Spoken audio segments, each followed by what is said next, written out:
Savannah, thanks very much. Savannah Guthrie at the White House this morning. KarlRove was a senior advisor and deputy chief of staff to President George W. Bush. He's now a contributor to Fox News. Hey, Karl, good morning. Good to have you here.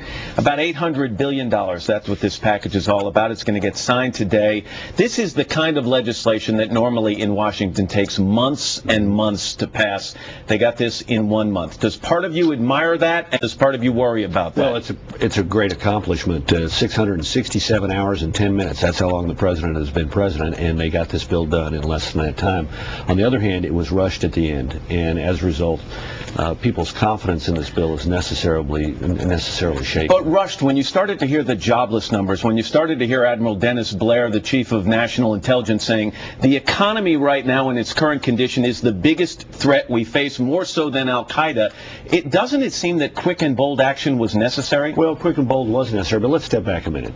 December 18th was when Barack Obama's advisors went to Capitol Hill and said to the members of Congress, we would like to have a package of roughly $850 billion. We're not going to give you a detailed plan. We're going to describe about less than $200 billion of that. You go write the rest. And they said we would like it to be temporary, timely, and targeted. And we got it timely.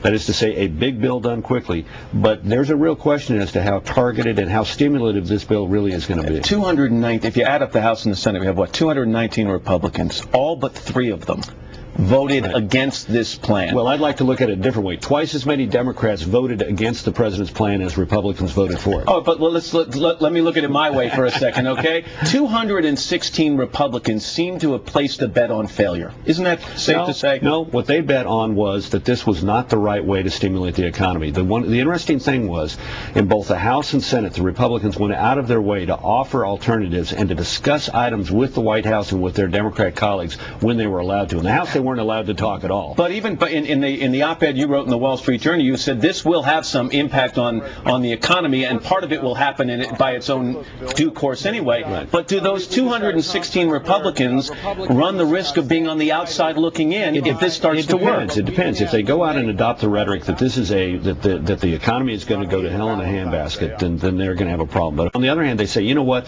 There are better ways to do this, and we didn't need all this pork.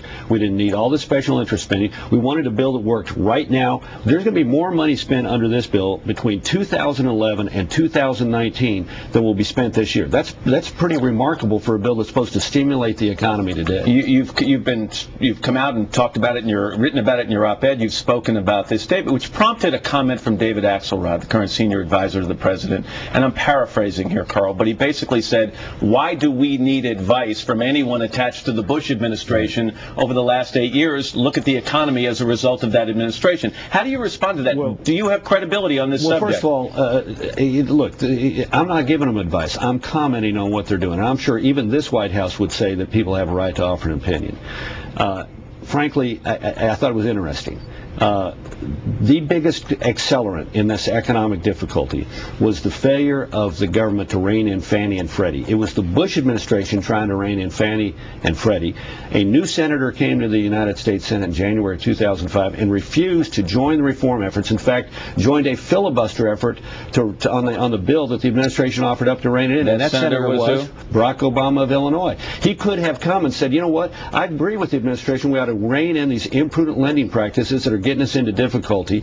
Do you know that it took 30 years for Fannie and Freddie to buy $2 trillion worth of mortgages? It took them 5 years to buy another $1 trillion worth of mortgages. After we tried to regulate them in 2005, it took them 2.5 years to get another $1.2 trillion, mostly imprudent loans that they bought up. You bring up this as an example, but overall, would you say that the 8 years of the Bush administration were lax on regulation? No. Look, we were the administration that said this needs to be regulated. This is too big, too dangerous. A Clinton-era regulator, Armando Falcone, came in 2001. He had a term, so he was in office while Bush was in office, and briefed the White House, and we agreed and began to move to regulate Fannie and Freddie. And it was, again, I repeat, Democrats led by Chris Dodd and helped by the new senator from Illinois who blocked it in 2005. Let me end on a completely different subject. There's a report in the New York Daily News this morning that former Vice President Dick Cheney is furious at former President Bush for not pardoning Scooter Libby, that he went back and back in person and on the phone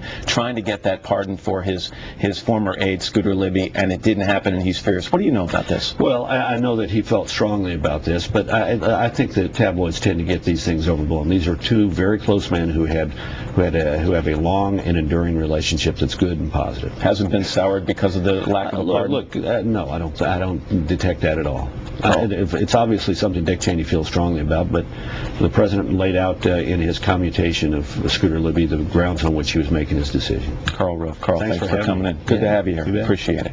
It's 9 minutes after the hour. Once again, here's Meredith. Matt, thank you. Hillary Clinton is